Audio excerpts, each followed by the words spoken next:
Hello again, and welcome back to the channel. A couple of months ago, I had a very fun, arguably terrible, excruciating idea. I thought to myself, wouldn't it be fun to make a video about this, my first generation Mazda Miata, and doing whatever it took to get it on the road for the first time in 12 years. The catch being, it's a car I restored myself, and if we all know something, if it's your first time doing something, it can and will go wrong. I made a post on Instagram, you should follow me by the way, saying that the next restoration video would be about repainting the Miata. But the Miata has a few slight problems, so today we're gonna fix all of those and get this car ready for me to repaint it. How hard can it be?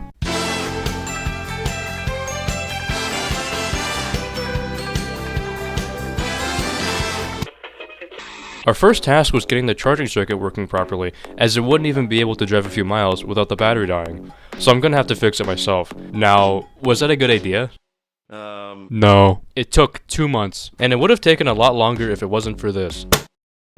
This is a folder the previous owner of the Miata gave me. Inside is the entire documented history of the car. Every oil change, tune-up, or repair is inside of this. Now, why do we care about such a folder? Well, we can use this folder to help narrow down what could be causing the problem. Doing some investigating, that took all of 8 minutes, I realized that there isn't a single documented belt change.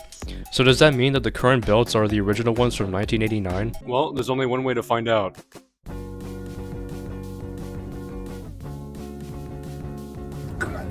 Damn. Ah. Fuck it. God. Damn. Alright, intake tubing's out, now we just gotta put it on. Look at how loose the belt is, bro. Like, look at this. And that's tightened all the way. Yeah, it was about time we changed that. Alright, got the alternator belt installed. Now it's time to do the power steering belt. Considering how easy the alternator belt was to install, I thought the power steering belt would also be just as easy. But there was just one slight problem. Okay, the belt's way too short. Yeah, they gave me a belt that was like half the size it should be. And we're gonna have to wait until tomorrow to get the new belt. Alright, it's tomorrow and we got the new belt, so let's see how it fits.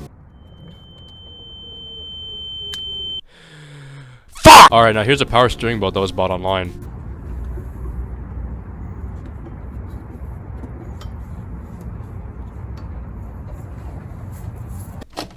If you work at AutoZone, fuck you.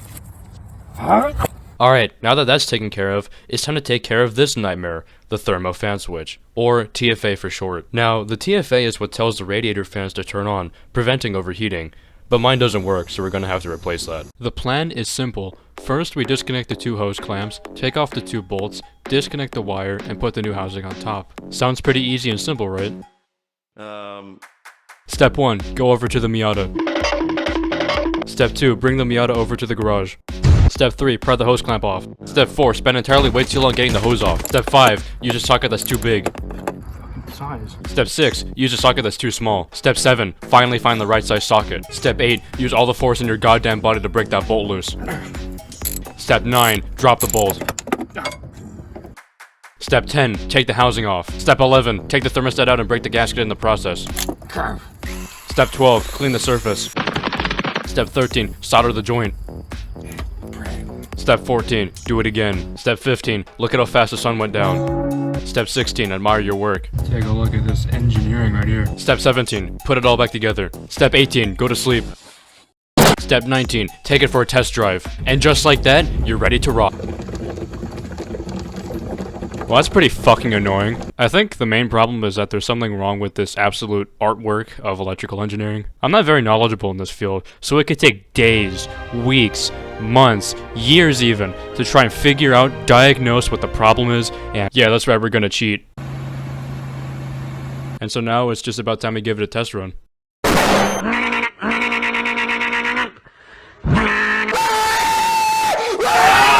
After taking the thumbnail picture on that same trip, I think it's safe to say that my master plan actually paid off. And so now let's focus our attention on this, the reverse lights. They don't work and I'm pretty sure it's because of the reverse switch, which is pretty straightforward to replace. But there's a slight problem, to create conflict because this is a YouTube video and things were moving too smoothly. So it occurred to me that I've never actually jacked a car up before, and I don't trust myself. Now, I could have asked someone like my dad for help, but Occam's razor. Am I using that term correctly? I don't know, here's a definition, you fucking figure it out. And so I did the most reasonable thing that anyone would do given the circumstances. And that was of course to plan a 300-mile road trip to meet one of my best friends in Bristol, Tennessee who has 2 4-point Carlos so we can replace the reverse switch and do an oil change as well because we should probably do that too. I'm not ready for this road trip. Anyway.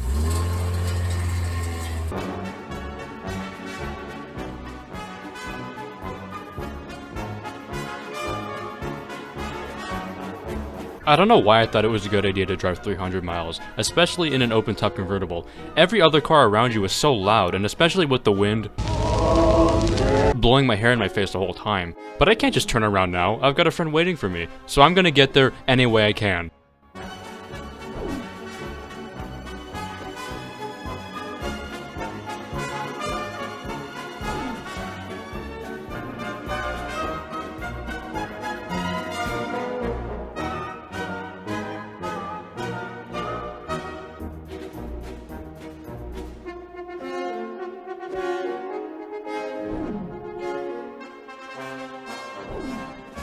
Yeah, she's a thirsty bitch. Though I will say, during the entire trip, we went through some really scenic areas, especially through the mountainous parts of Virginia. Like, look at this.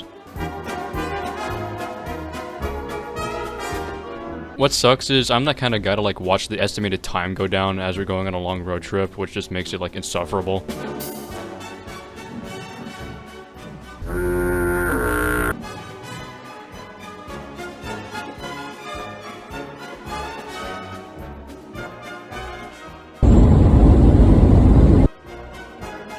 It was at this point that every part of my body was aching for sitting for so long, until finally...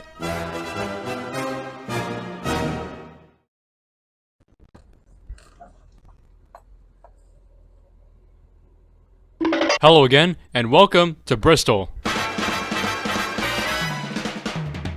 gonna show you how this is done. Oh my lord. Oh. Bristol, Tennessee, arguably one of the cities of all time. Known for NASCAR.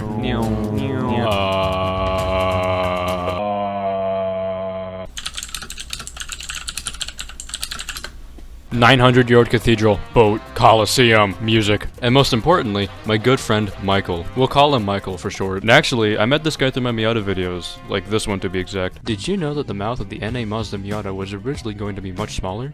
This can be seen through pictures of the first. Damn, that video is fucking boring. Anyway, back to doing the oil change.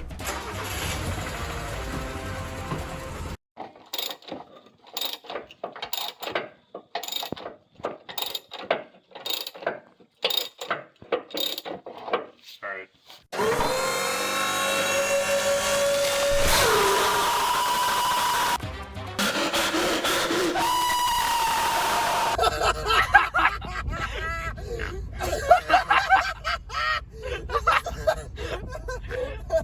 Guess what? Chicken butt. Here we go. Let's just hope we set this up right. Oh, dude.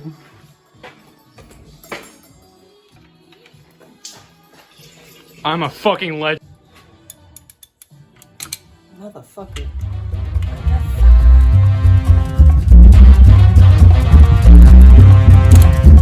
We need more power.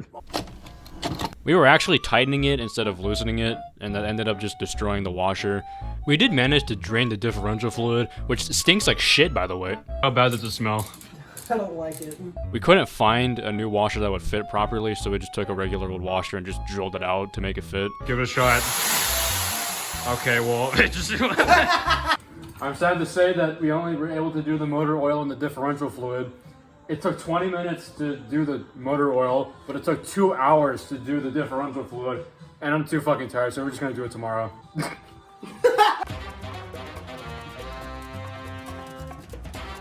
So it turns out the wires to the reverse switch were actually just broken. That's why the lights weren't coming on.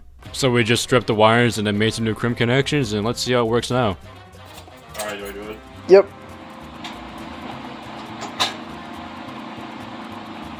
One's on. One's on. The bulb was burnt out. We only had an orange bulb lying around. Alright, time to go back home. It was only on our way back home that we made one shocking discovery. We discovered that we are in desperate need of new headlights. Shit, honestly, I'm gonna add more than just headlights.